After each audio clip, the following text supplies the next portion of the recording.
Satu yang bikin saya menyesal adalah saya menjadi pelaku sejarah kekerasan zaman itu. Harus masuk sangat cepat. Karena ketika kita keluar dari lubang ini, itu sudah ada pasukan-pasukan lain yang menunggu kita, pasukan musuh. Jadi kita harus cepat. Jadi kita pas masuk itu langsung berjalan waktu kita mulai bikin bom sampai pada akhirnya bikin bom kocok, bom kimia, kita bikin bom bakar yang mulai dari sumbu 1 detik, 3 detik, 5 detik, 7 detik, 10 detik. Bom-bom itu sesuai dengan jarak gitu. Misalnya hanya di balik tembok, musuh di balik tembok, berarti kita butuh hanya cuma 3 detik. Jadi bakar 1, 2, peledak.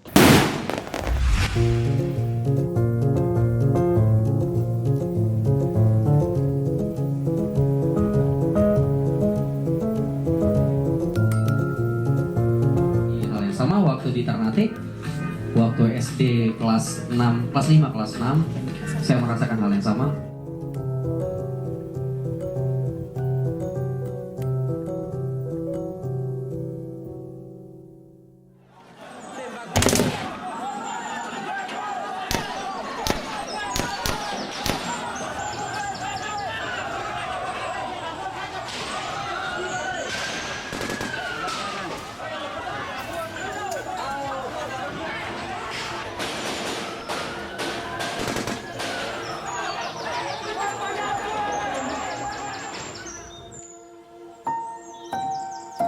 Saya Ronald Reagan, salah satu mantan tentara anak di kota Ambon dan saat itu berumur 10 tahun. Hal yang paling membekas dalam saya punya ingatan itu adalah saya mendengar informasi kalau saudara-saudara saya di Ternate semuanya dibantai. Saat masuk dari Teluk Ambon itu pada malam hari itu hanya lihat asap dan terangnya rumah-rumah terbakar. Nah itu yang memicu saya sampai akhirnya oke, ini harus berperang.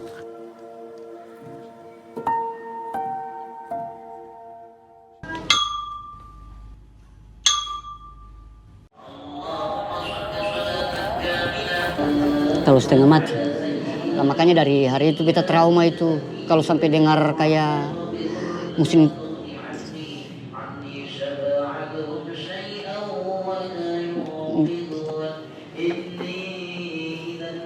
kita kalau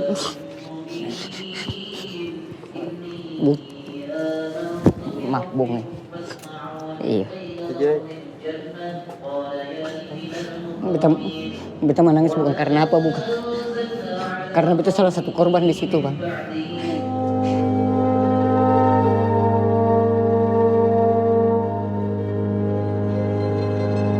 Ada yang bertanya, kenapa ingin menjadi perawat?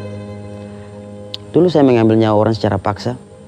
Dan menjadi perawat, saya ingin merawat orang untuk menghidupkan orang. Dan menjadi fasilitator sebaya ini juga untuk menghidupkan orang. Bukan dari fisik saja, dari jiwa mereka dan mental mereka.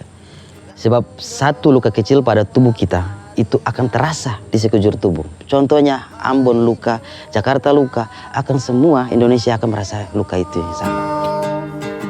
Berjalan di jalur ini, seperti kata Pendeta Jeki Mono Putih, kita membayar hutang. Membayar hutang untuk masa lalu kita, untuk masa depan yang lebih baik. Karena kalau bukan kita, siapa lagi? Siapa yang akan bergerak untuk ini? Siapa yang akan berbicara tentang perdamaian dan bicara tentang kisah kita? Mulailah dari diri sendiri, karena damai bukan dari siapa-siapa. Damai itu mulai dari hati, damai mulai dari diri sendiri.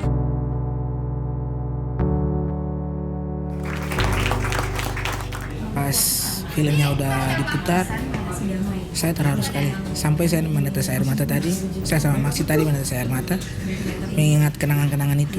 Mungkin bagi orang-orang yang dari angkatan aku gitu, dari generasi aku tuh nggak terlalu tahu banyak tentang konflik Ambon segala macam, dan di sini kita bisa mendapatkan pentingnya kita nggak cuma di konflik. Ketika ngomongin konflik nggak cuma konfliknya aja, tapi post konfliknya gimana. Filmnya sangat menggugah sekali ya. Jadi terutama si Ronald yang memang pernah menjadi kombatan pada konflik Ambon itu, dan dia merasa akhirnya tergugah bahwa di luar agama, di luar ras dan komunitas, ternyata emang ada dunia yang lebih luas daripada itu, kebangsaan sama Indonesia.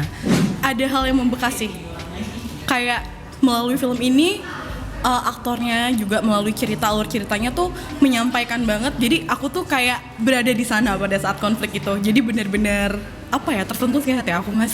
Oke. Nanti kita ngobrol sebentar, setelah itu saya persilakan moderator dan kita diskusi film di kursi ini ya. Kalau Kakak Toris tadi di video Kakak Toris hafal sekali dengan bunyi-bunyi tembakan atau bunyi-bunyi senjata. Benar sekali. Boleh Kakak Toris ceritakan lagi bunyi-bunyi jenis-jenis senjata yang Kakak Toris masih ingat, kayak tadi ada AK-47? 47? Kayak bunyinya gimana? Taktum, taktum, tak tak tutum. Wah, hampir mirip gendang ya kalau yang itu tadi ya. Taktum, kalau apa lagi? Selain itu apa lagi? M16. M16 kayak gimana?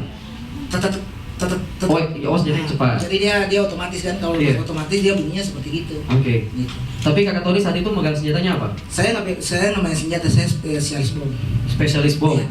Dirakit sendiri. Dirakit. Tapi tidak usah diceritakan bagaimana cara merakitnya ya. Cukup ya Kakak Toris ya.